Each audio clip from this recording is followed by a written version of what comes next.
Diğer tərəfdən bəzən hiss etdiklərini barədə susub bunu əbədi olaraq özünüzdə saxlamaq təhlükəlidir. Mən də eyni şey edirəməm, amma dəyişdiyim şey özümlə dəli kimi danışmağım, həmçinin bitkilərlə, heyvanlarla, ayla, ulduzlarla, kosmosla vəs danışmağımdır. Amma yaxşı bir şey yoxdur bu.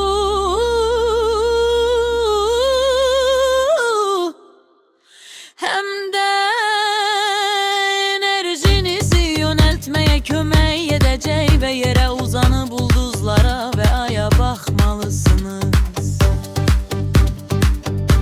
Onlarla danışıb narahatlıqlarınızı onlara danışsanız, imanla istəsəniz, bütün istəkləriniz yerinə yetiriləcək.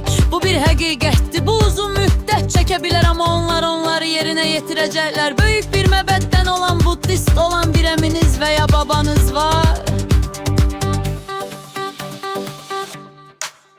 Düşünürəm ki, onun adı ilə başlayır, bilmirəm, gördüklərim və hiss etdiriklərimdir. Nəticə etibarilə o sizi quruyur və digər dəyərdə yüksəlir.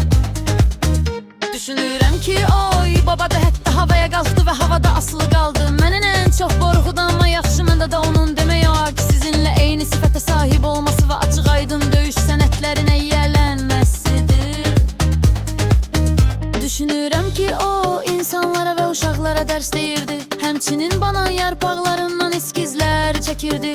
Hamısı bulanıqdı, amma bu qədər. Səndə fərq etdiyim gözəl bir detal var, çünki baban sənə baxır və sənə xeyir dua verir. Uzaqda olsan da tək olduğunu və mənim də səndə olduğunu düşünmə. Görürəm ki, çoxunuz abışdasınız, digərləriniz isə Avstraliyada qalmısınız. Taylandlı qız kimi heç vaxt Avstraliya mahiyyətinizi itirməyin. Sən də Avstraliyalısan və sənin böyüməyinə səbəb olan o gözəl diyarı heç vaxt unutmaq.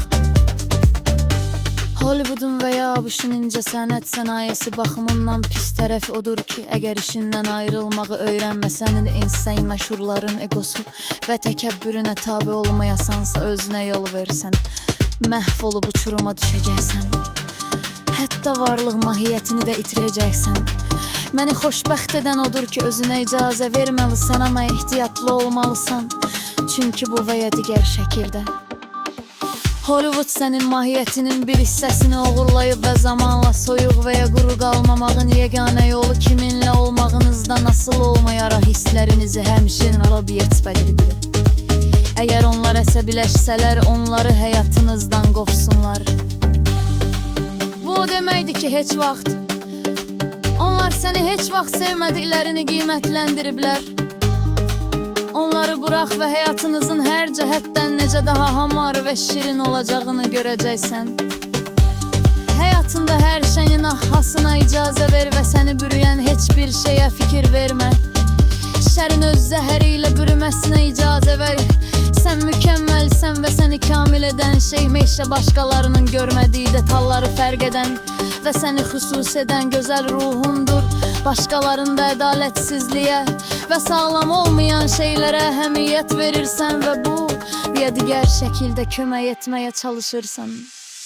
Uşaqlıq şəklin gözəldir, valideylərin qonca abışın nə yazsa özünə yol və salımın faydalı qərq şəkildə fallayır səni daha hissən sərsaniyə daha çox sənidir ümid edirəm ki bir gün səni görəcəyəm.